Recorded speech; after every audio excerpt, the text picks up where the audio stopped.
we divide 636 by 5 in a long division method.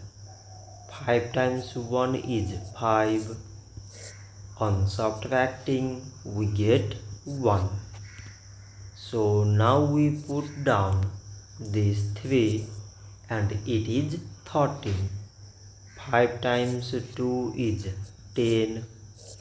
On subtracting, we get 3. So again we put down this 6 and it is 36. 5 times 7 is 35. On subtracting, we get 1. So now we have no any other number to put it down. So we take here decimal, so that we put 0. So it is 10 and 5 times 2 is 10. On subtracting, we get 0.